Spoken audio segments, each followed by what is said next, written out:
Jika kalian naik haji 100 tahun lalu atau tahun 1925, maka kalian akan menjumpai suasana yang sangat berbeda. Kalian tidak akan mengenal negara Indonesia maupun Arab Saudi, sebab kedua negara tersebut belum ada dan belum dibentuk. Jamaah Haji Nusantara kala itu berada di bawah pemerintahan penjajah Hindia Belanda.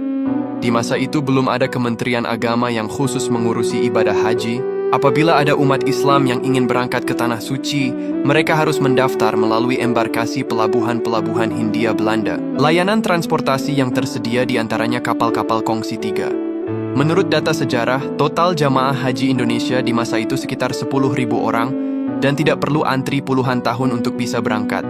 Jauh sebelum kemerdekaan Indonesia, para jemaah haji bertolak ke Tanah Suci menggunakan kapal uap selama sekitar 25 hari. Di masa ini lebih cepat dibanding masa sebelumnya yang menempuh perjalanan hingga 2 bulan. Mereka ada yang berangkat sejak bulan Rajab, dengan total perjalanan dari keberangkatan hingga kepulangan bisa sampai 6 bulan lamanya.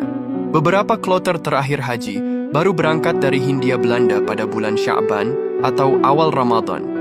Dan kadang kapal haji baru berlabuh di Jeddah ketika memasuki bulan Ramadan atau selambatnya bulan Syawal. Hal biasa bila jamaah haji menjumpai 2 hari raya di Tanah Suci. Tahukah kalian berapa biaya haji 100 tahun lalu dan berapakah masa tunggunya? Pada tahun 1925, biaya untuk haji biasanya sampai menjual 8-10 ekor sapi. Jika 1 ekor sapi seharga 30 juta, maka kalau dikruskan butuh sekitar 300 juta rupiah. Tidak ada masa tunggu di waktu itu. Siapa yang punya biaya dan uang bisa langsung berangkat di tahun itu juga. Transportasi yang dipakai untuk berangkat haji diantaranya kapal, unta, dan kuda. Masa itu masih jarang sekali yang menggunakan transportasi mobil. Seperti inilah kondisi jamaah haji ketika menaiki kapal di masa lalu. Pengantar haji ramai-ramai menghantarkan calon jamaah hingga ke pelabuhan. Isak tangis perpisahan menjadi hal yang wajar terjadi di sepanjang pelabuhan. Mereka menaikkan barang-barang dengan cara dikerek seperti ini. Jemaah haji berangkat dari pelabuhan haji di Indonesia menggunakan kapal haji milik 3 buah perusahaan pelayaran Belanda. Masing-masing yaitu Nederland, Rotterdamsche, dan Oceaan Maatschappij. Kapal ini akan berlayar sekitar 25 hari hingga sampai di Jeddah.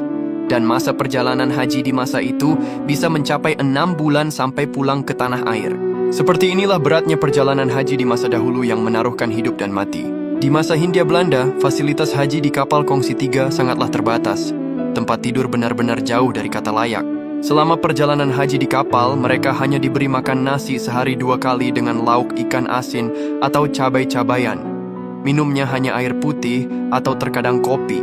Karena lamanya masa perjalanan hingga memakan waktu berbulan-bulan, banyak jamaah haji Indonesia yang terkena penyakit menular dan meninggal di atas kapal.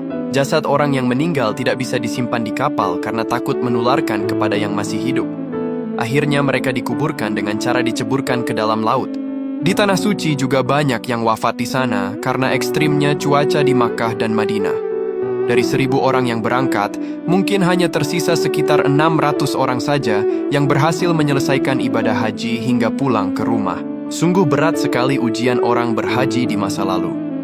Ya Allah, semoga Engkau memudahkan kami semua untuk bisa berhaji dan umroh ke Tanah Suci. Amin.